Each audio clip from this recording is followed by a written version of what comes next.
Hey guys, it's Pam. Today I want to demonstrate to you a classic graduated bob haircut.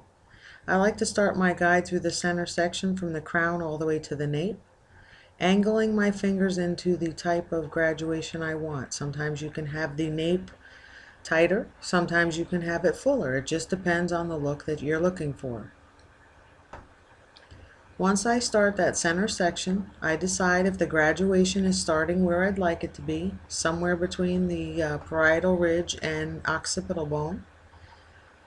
The steeper you make it above the occipital bone, the more angle you will have towards the chin. Here I'm dividing out just above the ear and gathering up my guide, and I'm starting with diagonal forward sections.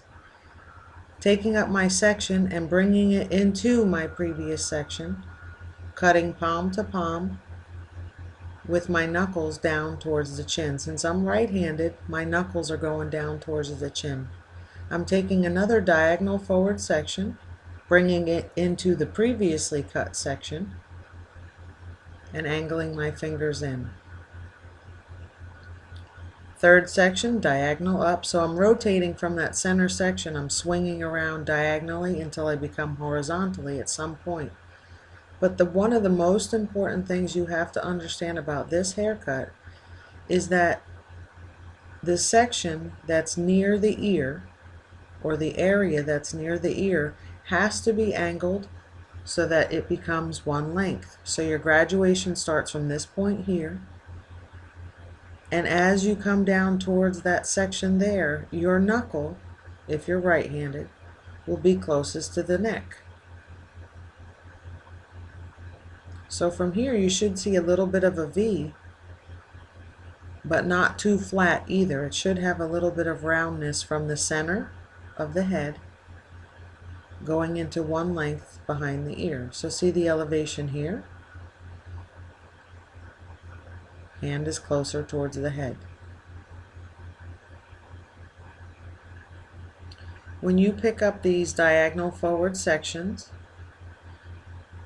especially into just around the area above the top of the ear, each section will be brought down into the previously cut section for the guide.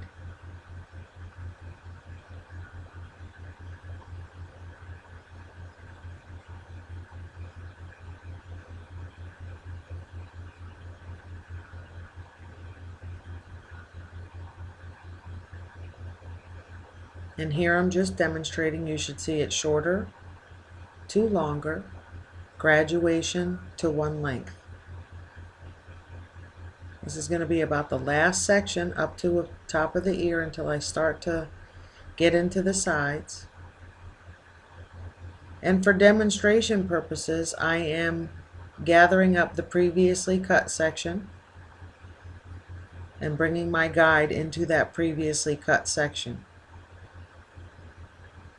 making sure that at this area right here I'm closest to being one length behind that ear section. That's about the most important thing of this haircut.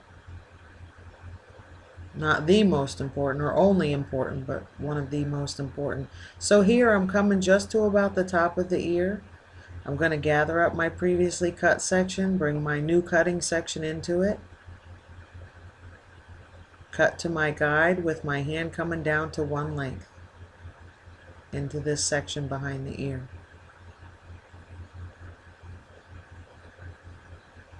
Now from here, if you want to keep the heaviness, you will maintain that degree of elevation throughout the rest of the haircut. You will not continue to rise.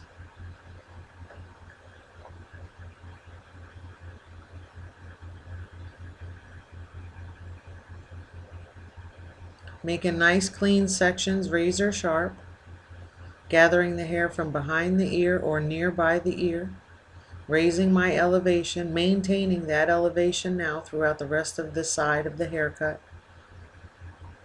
Everything being brought back to that guide, to one length behind the ear. When I gather up this side section, there are quite a few ways you can do this, but you see I'm pushing all of that hair with my scissors that's near the ear, pushing it completely away to release all that tension. There are a few different ways to do it. As long as you're releasing the hair over the ear so that you don't make a hole, any method you do is fine. In this case, I'm just pushing it all together with the scissor. So now we're on to the second side. I want to go ahead and get balance put into the haircut from side to side before I continue all the way through. Some people work on the nape area left to right, complete the whole nape area, and then go from side to side. Whatever works for you, whatever system you can get going to effectively make this haircut, do it. Finger angle is changing. You must cut up here if you're right-handed. I find this side to be my easier side. Some people say this is the more difficult side. Maintain your body position, maintain your finger angle.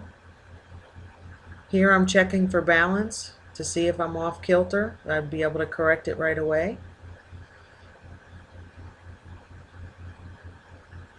And if you were wondering, in this particular classic graduated bob haircut, not always, but most times you're going to set in the nape area line when you're all done cutting the entire haircut. So here I'm just continuing with those radiating diagonal forward sections. I'm picking up my previously cut section for demonstration purposes, gathering up my cutting line, bringing it into that previously cut section, fingers pointed down towards the chin, and here you might be able to see a little bit better where the hair is becoming one length behind the ear. If you raise the elevation of the hair behind the ear, you're going to change the entire haircut and it can no longer be called a graduated bob.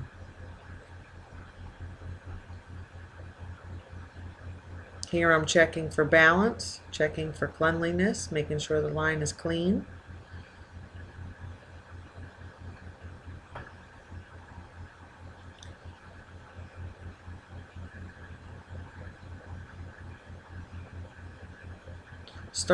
Continuing to radiate out from that center guide we established in the beginning, bringing the hair down to the previously cut section. When you're nearby the top of the ear, give or take, that is where you will keep your guide. All of the hair from above the ear will likely come down to that set guide. So now your guide will become stationary. So everything that's going to be cut will be brought down to it. As you learn about graduation or you want to fiddle around with it, you can start raising your elevation a little bit, but you'll continually set more graduation in.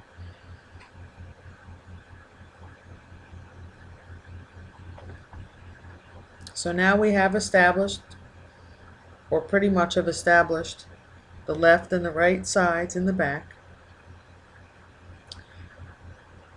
And once I get the section that's going to go through to the front, then I'm going to check for balance, and if I need to do any corrections, this is the point that you want to do some corrections.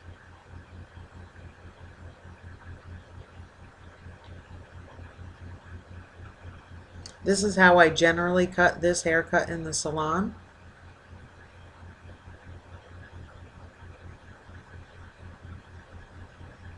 Which means I may go back and forth just like you see me doing, and then finish up the sides and the top. But here I'm releasing that tension over the ear.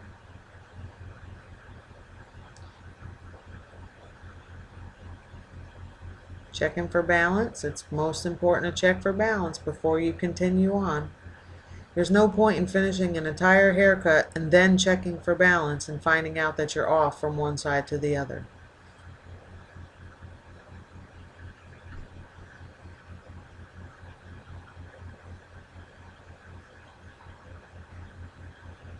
So again, at this point now, everything is going to be brought down to that last section that was to the top of the ear.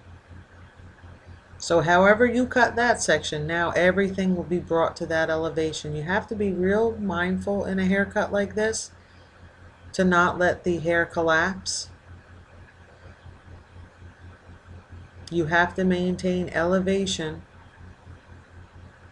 in order not to create a bowl or a shelf effect.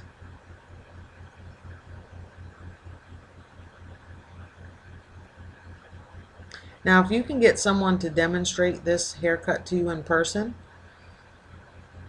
you'll eliminate a lot of trouble, especially new learners.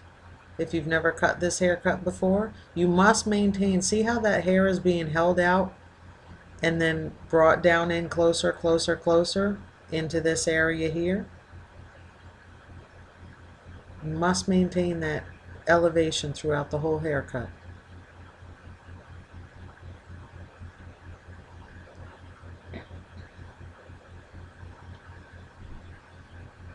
And here again, we're just releasing the tension from the ear. I like to give it a really good push. It's okay if I leave it longer.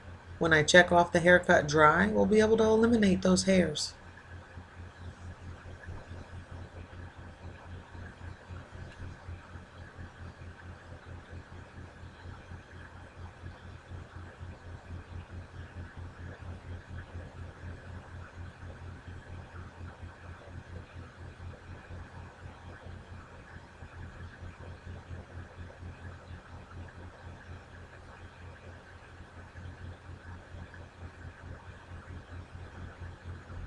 It's most important that you do release that hair over the ear. The hair that's behind the ear and the hair that's in front of the ear, naturally you can cut it to the skin. But unless you release the tension over that ear, you're going to wind up putting a hole.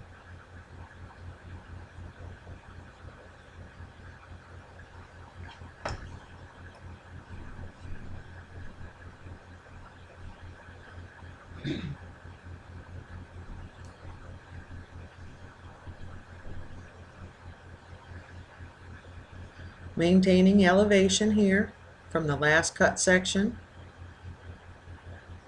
Fingers working down towards the chin,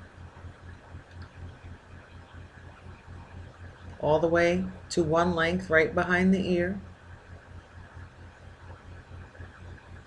Gathering up that side hair, making sure to release all the tension above the ear, giving a really good push, watching all that hair slide. If you want to cut backhanded there, that's fine. If you want to cut front ways, that's fine. You have to be comfortable. That's why I gave her head a little push and tilt. Same elevation into that previous section.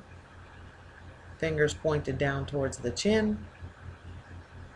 And here I'm trying a little backhanded just for camera purposes. You got to get your elbow up real high if you're going to do that.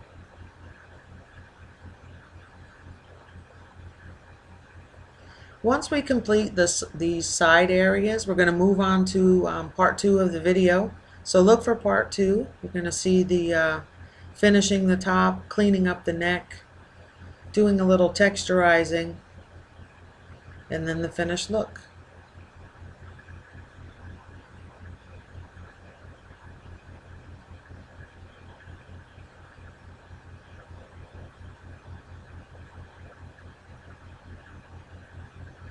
A haircut like this is so precise that you have to check it when it's dry.